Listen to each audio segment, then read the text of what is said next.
Segundo video sobre el islamismo.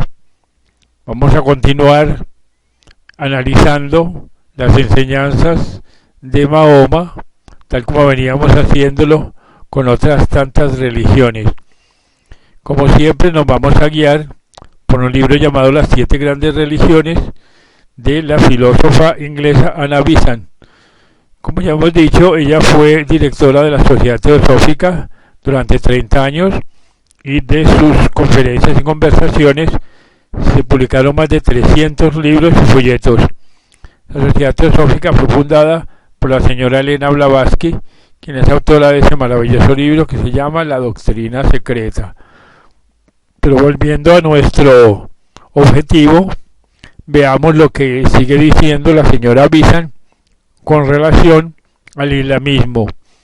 Dice: 2 acusaciones graves se han lanzado contra Mahoma, que ya muy viejo se casó con 9 mujeres y que predicó la matanza y exterminio de los infieles. En cuanto a lo primero, cierto es que después de enviudar tuvo 9 esposas, pero pregunta la señora Besant: ¿puede suponerse que a ello le incitara la lujuria y la pasión sexual cuando a los 24 años, en plena juventud, contrajo matrimonio con una mujer de más edad que él y le guardó fidelidad durante los 26 de vida conyugal? No hemos de juzgar así la conducta de un hombre, y si atendemos a las diversas mujeres con que se casó, echaremos de ver que en cada matrimonio contraía nuevos lazos con su pueblo, allegaba alguna ventaja a sus discípulos o satisfacía la imperiosa necesidad de protección en que la mujer se hallaba. Respecto a la matanza y exterminio de los infieles, conviene recordar que los juriperitos musulmanes han expuesto siempre el principio de que cuando hay 2 preceptos, uno de ellos absoluto como matada al infiel y otro condicional como matada al infiel si os ataca y no os consiente practicar vuestra religión. Entonces cabe entender la limitación al precepto absoluto. Esta regla se ve repetida varias veces, confirmada en el Corán, aparte del ejemplo dado prácticamente por el mismo profeta. No hablaré en nombre propio para que no creáis que abogo en su favor, pero citaré las palabras de Mahoma acerca de lo concerniente a los infieles. Dice así Mahoma: si cesan de contrariarte, debes echar ídolo pasado, pero si de nuevo te atacan, habrás de infligirles el castigo condigno a los hijos de los profetas. Por consiguiente, combáteles hasta que no defiendan la idolatría y que la religión sea por completo de Dios. Si desisten, Dios verá lo que hacen, pero si contra ti se revuelven, sabe que Dios es tu mejor patrón y tu más valioso auxilio. En otro pasaje se lee: invitad a los hombres por la prudencia y la dulce exhortación a seguir los caminos del Señor. En vuestras discusiones con ellos tened suma condescendencia, porque el Señor conoce al que se desvía de su senda y al que por ella camina. Si os vengáis de alguien, que vuestra venganza esté en proporción del agravio, pero si lo soportáis con paciencia, será mayor vuestro crecimiento.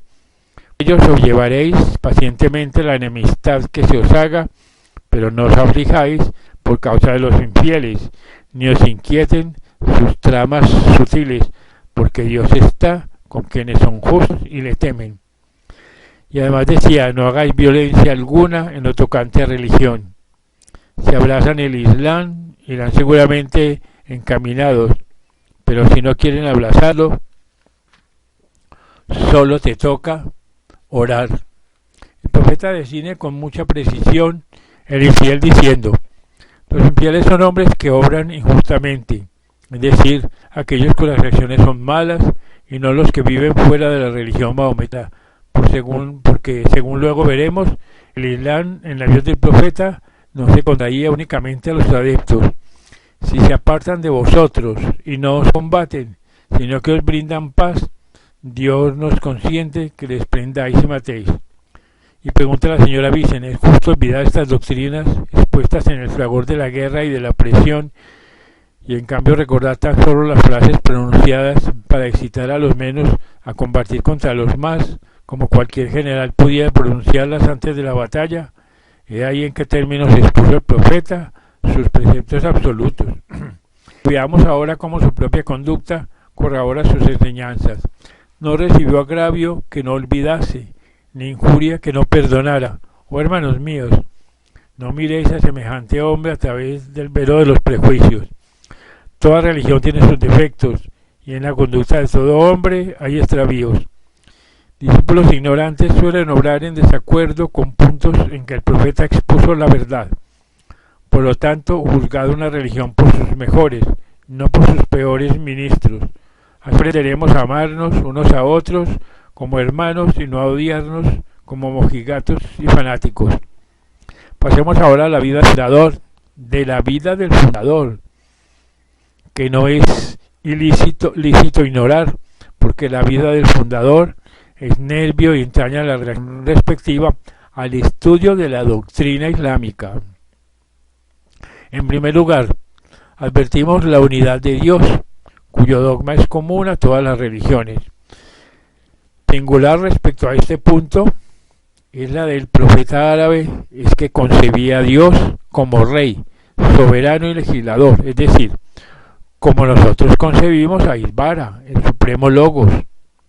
En diferentes pasajes se repiten estas palabras: decid que Dios es un solo Dios, no engendra ni es engendrado, y nadie tiene semejanza con él. Este es el meollo de la doctrina, el tema supremo, porque cada religión tiene una verdad peculiar y un mensaje especial que transmitir, y así como la verdad máxima del hinduismo es la universalidad del yo, del Dios que está en todo hombre y que es todo hombre de la propia suerte, la verdad máxima del Islam es la unidad de Dios como soberano, que no tiene a nadie junto a él, que no tiene par ni segundo. En prueba de ello podría citarse unos cuantos pasajes del Corán, pero basta con dos. El primero: Dios, no hay más Dios que el Dios vivo, que subsiste por sí mismo, que ni dormita ni duerme, que es dueño de cuanto contiene los cielos y la tierra. ¿Quién podrá comunicarse con él sin su beneplácito? Él conoce el pasado y el porvenir de los hombres, pero los hombres no sabrán más que lo que él plazca que sepan. Su trono se extiende sobre los cielos y la tierra, por él mantenidos en existencia sin número, sin nunca fatigarse. Es el Altísimo, el Omnipotente. Este pasaje aparenta su belleza a pesar de los desaciertos de traducción. Dios atestigua que no hay más Dios que Él. Ángeles, sabios y justos proclaman la misma verdad. No hay más Dios que el todopoderoso y omnisciente Dios. En segundo lugar, advertimos la fe en los profetas de Dios, no solo en uno de ellos, sino en todos los profetas. Repetidas veces dice el Corán que no hay distinción entre los profetas. Todos están inspirados por Dios y cada cual cumple en su país una tarea peculiar. En todo el libro de Mahoma, echaré vez que reconoce a los demás profetas y no trata de intervenir en su obra. Dice: todos creen en Dios, en sus ángeles, sus santas escrituras y sus apóstoles. Decid: creemos en Dios y en lo que se nos ha revelado, y no distinguimos entre lo que Dios reveló a Abraham, a Ismael, a Isaac, a Jacob, a Moisés, a Jesús y los profetas. Los que no creen en Dios ni en sus apóstoles y pretenden establecer distinción entre él y ellos, diciendo: creemos en unos profetas, rechazamos a otras. Esos tales son verdaderamente infieles, a quienes esperan ignominioso castigo. Pero los que creen en Dios y en sus apóstoles y no prefieren a ninguno de ellos contra los demás, esos tales recibirán su recompensa, porque Dios está lleno de gracia y de misericordia. El sentido que da el profeta a la palabra Islam concuerda perfectamente con el espíritu liberal cuya prueba acabamos de ver. Dice Mahoma con frecuencia que solo hay una religión, el Islam. Pero ¿cuál es el significado de la palabra Islam en este caso? Islam significa inclinarse, someterse, y en materia religiosa someterse a la voluntad de Dios. Esta es la verdadera religión, según el profeta, y ciertamente que lo es a la perfecta conformidad con la divina voluntad. Pero dice con esto algo nuevo el profeta de Arabia. De ninguna manera, dice la señora Bizan. Él mismo lo confirma en otros pasajes. En verdad, el Islam es la verdadera religión a los ojos de Dios, y los que recibieron las escrituras no se apartaron de ellas hasta que se vieron enemistados por la envidia. Abraham no era judío ni cristiano, sino que profesaba la verdadera religión, pues se sometía a Dios y no se contaba entre los idólatras. En verdad, los más cercanos parientes de Abraham son los que creen en él y siguen sus pasos. Dios protege a los fieles. Y pregunta, ¿quién es el que en materia de religión excede al hombre que se somete a Dios, es operario de la justicia y sigue la ley ortodoxa de Abraham, el amigo de Dios? Únicamente en este concepto es el Islam la verdadera religión. Todo hombre que se somete a Dios, cualquiera que sea su fe, es verdadero hijo del Islam, en el sentido en que el profeta daba a esta palabra. No importa que sus adeptos hayan restringido después el concepto. Contra las interpretaciones de los adeptos puedo aducir las palabras del profeta como consecuencia el recorrido a Cristo contra los cristianos del día y a los rishis contra los modernos hindúes. Día llegará en que todos los hombres sean llamados a juicio con sus respectivos caudillos, y todos cuantos tomen el libro con la mano derecha lo lean contenidos y gozosos. Y añade, en cuanto a los verdaderos creyentes y a los judíos, sabeos, cristianos, magos e idólatras, verdaderamente ha de juzgarles Dios el día de la resurrección. No te elegí para velar por los idólatras, ni tampoco eres su guardián. No ultrajes a los ídolos que extraños a Dios invocan, a no ser que criminalmente ultrajen a Dios en su ignorancia. A cada uno de vosotros le di una ley y le tracé una senda, y si pluguiese a Dios, hubiera hecho de vosotros un solo pueblo. Pero juzgó mejor daros diferentes leyes a fin de poneros a prueba en lo que respectivamente os dio. Por lo tanto, confiad en buenas obras, todos volveréis a Dios, y Él entonces os da en qué habéis diferido. Por otra parte, dice la señora Bizan, es preciso no suscitar querellas con las demás religiones, aunque sean idólatras,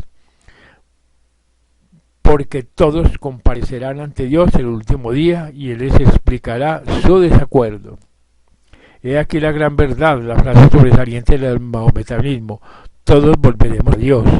Demos de mano a las disputas hasta que la divina luz nos alumbre. Entonces veremos completa verdad, de la que ahora solo veremos un fragmento.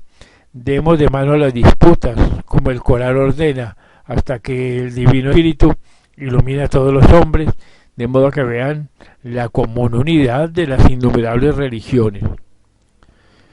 Y añade la señora Bizan, pasamos ahora a la religión exotérica y echaremos de ver las creencias de los ángeles. Después de Dios gobiernan inmediatamente 4 ángeles: Mijaíl, que es Miguel, el protector; Jibraíl, que es Gabriel, el embajador; Azrael, el de la muerte; e Israfil, el del juicio. Estos 4 ángeles son análogos a los de barajas de los indios. Después de los arcángeles siguen en categoría los ángeles celadores de la guarda, 2 por persona, que notan las acciones de los hombres. Tras vienen las legiones angélicas, que revolotean por el mundo humano, con oficio de aplicar las leyes divinas, cumplir la voluntad de Dios, guiar los pasos del hombre y defenderle y protegerle en el peligro. Son análogos a los devas de los hindúes.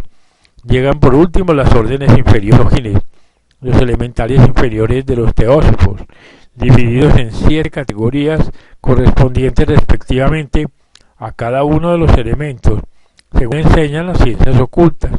También admiten los musulmanes la doctrina del séptuple cielo y del séptuple infierno, como todas las religiones exotéricas. Por fin encontramos asimismo a Iblis, que es Satanás, que se rebeló contra el Todopoderoso con sus legiones de ángeles, protervos y arrojado de los cielos, es desde entonces príncipe del aire, enemigo del hombre. Examinemos ahora los deberes individuales, dice la señora Bissell. El primero y más importante es la rectitud, de la cual habla en hermosas palabras el siguiente pasaje. No es rectitud el orar con el rostro vuelto hacia oriente y occidente. La rectitud está en el corazón de quien cree en Dios, en el juicio final, en los ángeles, las escrituras y los profetas. La rectitud, pues, está en el corazón de quien por amor de Dios socorre a los suyos, a los huérfanos, a los necesitados, a los cautivos. Rectos son los constantes en la plegaria, los que dan limosna, cumplen sus promesas, son pacientes en la adversidad y en tiempo de prueba y de violencia. Rectos son los sinceros y los que temen a Dios. En verdad, Dios nos manda a ser justos, practicar el bien y subvenir las necesidades de la familia. Prohíbe la maldad, la injusticia y la opresión. ¿No le di al hombre 2 ojos, 2 labios y una lengua? ¿No le enseñé el sendero del bien y el sendero del mal? Sin embargo, no intenta escalar la roca. ¿Quién podrá darle a entender lo que es otra roca? Trepar a su altura es redimir el cautivo, dar de comer al hambriento, al paciente, al huérfano, al mendigo. Los creyentes que así lo hacen y con misericordia se tratan, serán los compañeros de la mano derecha. Y añadimos el Corán. La verdadera fortuna de un hombre en la otra vida es el bien que en esta hizo a sus semejantes. Al morir preguntan los hombres qué bienes deja, pero los ángeles en la tumba le interrogan y preguntan qué acciones lleva por delante. El examen de esta doctrina exige que recordemos la situación en que el profeta había encontrado a su pueblo y que sin embargo este mismo pueblo practicó cuanto se le había enseñado. Consideremos ahora la doctrina musulmana en relación con la mujer. ¿Cuán equivocado concepto tiene el mundo de las teorías del profeta acerca de las mujeres? Se te acaba enseñado que no tienen alma. ¿Por qué calumniar al profeta de Dios? Oíd lo que verdaderamente enseñó. Dijo, según el Corán, quien obre mal será castigado y no encontrará otro auxilio y patronato que el de Dios, pero quien obra bien, hombre o mujer, es verdadero creyente, será admitido en el paraíso y no se le tratará con injusticia.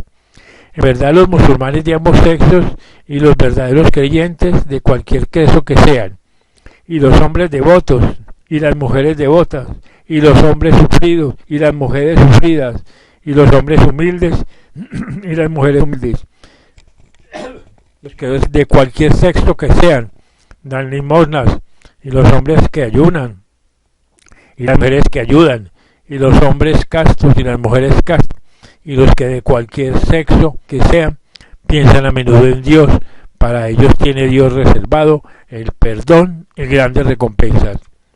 No consentiré que se pierda la obra de que entre vosotros trabaje, sea hombre o mujer.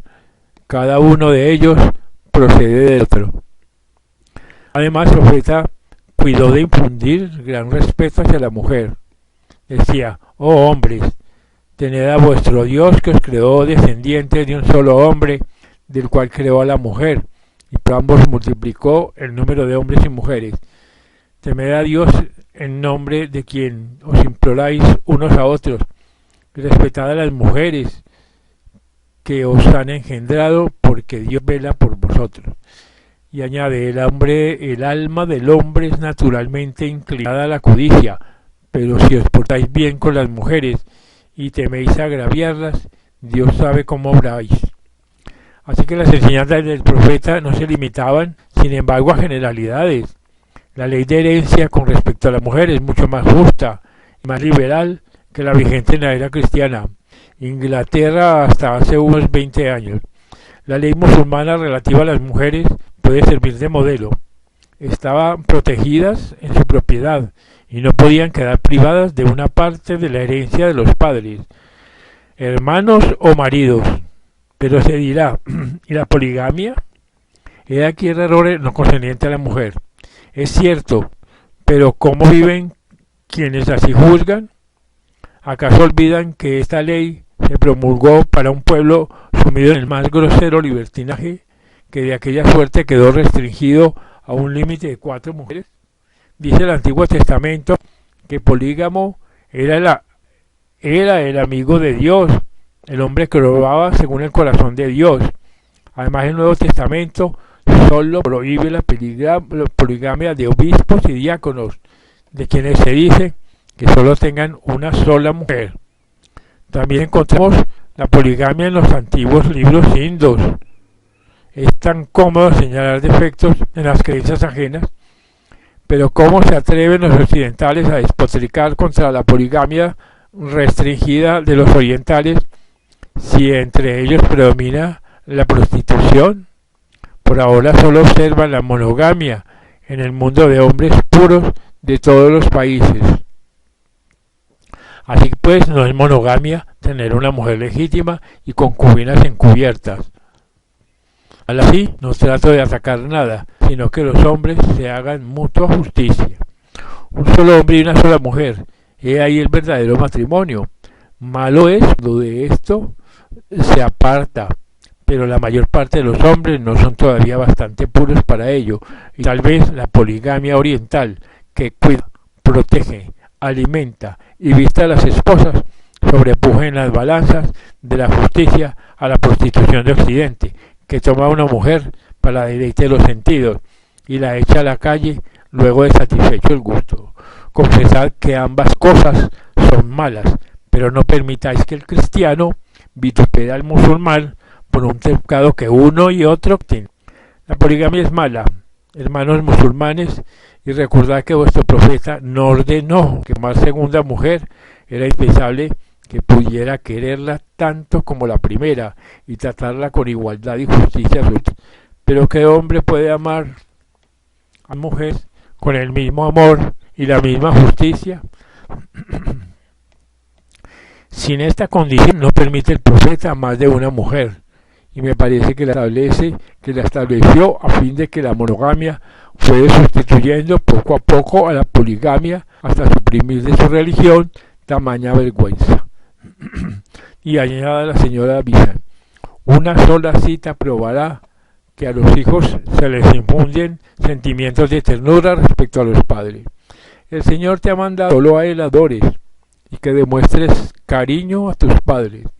No les desprecies ni los reconvengas, sino que háblales con respeto, humildad y ternura, diciendo, oh Señor, sé misericordioso con ellos, que me alimentaron de niño.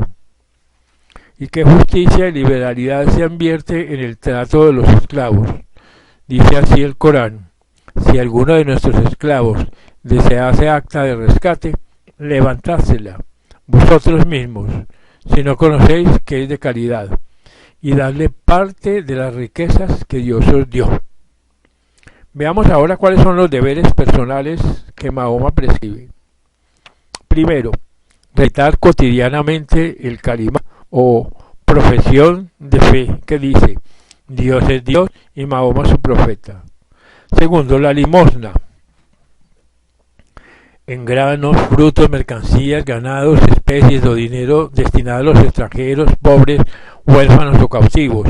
Sobre la limosna dice el Corán, solo debéis dar limosna a los pobres y necesitados, a los encargados de pedirla, a los que no pueden pagar sus deudas, al viajero y para el rescate de cautivos y el fomento de la religión. Y cualquier limosna que tienes y cualquier voto que haréis, Dios lo sabe, pero los impíos no encontrarán quien les socorra. Bien está la limosna en público, pero mejor será para vosotros y os redimirá de pecado si en secreto y de propia mano la dais al pobre. Dios sabe lo que hacéis. La distribución de limosnas no es cosa vuestra, porque Dios las encamina hacia quien le place. El bien que hagáis en limosnas recaerá sobre vosotros, pero no deis nada sin otro sentimiento que vuestro deseo de ver el rostro de Dios. Muy hermoso el siguiente pasaje de un sermón del profeta acerca de la limosna. Dice, toda buena acción es una limosna, es caridad, Caridad es mirar sonrientes a vuestro hermano. La exhortación a la virtud equivale a una limosna. Caridad es reconducir por la vida al extraviado. Caridad es acompañar a un ciego. Caridad es apartar de un camino las piedras, malezas y otros obstáculos. Caridad es dar de beber al sediento. Y tercero, el salat, o los 5 plegarias cotidianas a determinadas horas del día. Son oraciones muy nobles y hermosas. Y cuarto, el rosa o ayuno del Ramadán, que dura 30 días. El vino está rigurosamente prohibido en todo tiempo. Y quinto, el ágida o peregrinación a la Meca, con tal de que el peregrino deje asegurado entre tanto el sustento a los suyos.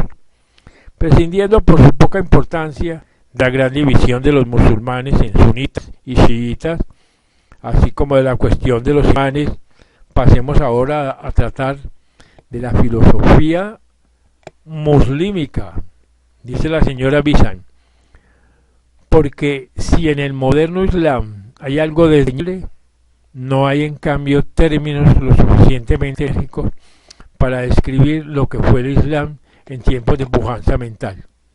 Dice el profeta en un sermón: adquirid ciencia, porque poderoso es quien la adquiere en el camino del Señor. El que da la ciencia habla, alaba al Señor. Quien busca la ciencia adora a Dios. Quien la divulga da limosna. Quien la enseña a los que desean aprenderla cumple un acto de devoción hacia Dios. La pone a su poseedor en estado de distinguir lo prohibido de lo lícito. Alumbra el camino del ciego. Es amiga en el desierto, compañía en la soledad y compañera en el aislamiento. Nos encamina a la dicha y nos sostiene en el infortunio. Es nuestro ornato entre los amigos y nuestro escudo contra los enemigos. Por la ciencia llega el siervo de Dios a las alturas del bien y de las nobles posiciones. Se equipara a los soberanos en este mundo y alcanza la suprema felicidad en el otro. Tiene el profeta frase tan profunda que no por menos de citarla. La tinta del sabio vale más que la sangre del mártir.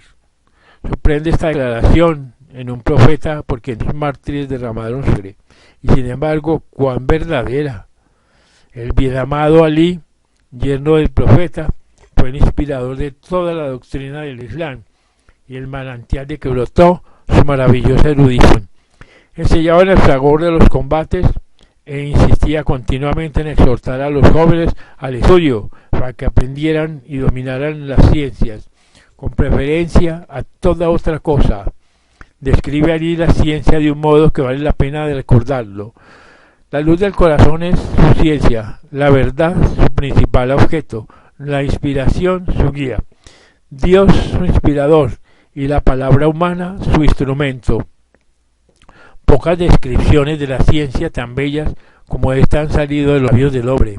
Durante 100 años, los discípulos de Alí se entregaron al estudio, mientras que los demás musulmanes blandían la guitarra. Un siglo de apacibles estudios que precedieron a la obra, y qué obra, del siglo VIII al siglo XIV, los hijos del Islam empuñan la antorcha de la ciencia y por doquiera que van llevan su saber consigo. Cierto es que conquistaron, pero sus conquistas están señaladas por la fundación de escuelas y universidades como las del Cairo, Bagdad y Córdoba. Toda la Europa cristiana afluye a la feraz Andalucía para aprender de maestros musulmanes las olvidadas ciencias. Enseñan astronomía, traducen el Siddhartha indo, escriben tratados de astronomía, química y matemáticas. El Papa Silvestre II estudió en su mocedad ciencias exactas en la escuela de Córdoba, por lo que le acusaron de hereje y de hijo del diablo. Los musulmanes llegan hasta los extremos de la invención, prosiguen el estudio de las matemáticas, en donde lo dejaron indos y griegos, e inventan las ecuaciones de segundo grado, el cuadrático, el teorema del binomio, la trigonometría rectilínea y esférica. Construyen además el primer telescopio, observan los astros, calculan las dimensiones de la Tierra según las medidas tomadas en las costas del Mar Rojo. idean un nuevo orden arquitectónico, descubren una nueva música, enseñan la ciencia agrícola y colocan la industria en su máximo punto de existencia. ¿Pero se detienen aquí? No, en filosofía se remontan a mayor altura y se sumergen en la esencia misma del Ser Supremo, proclamando el absoluto, distinguiendo las relaciones del hombre con el único sin par.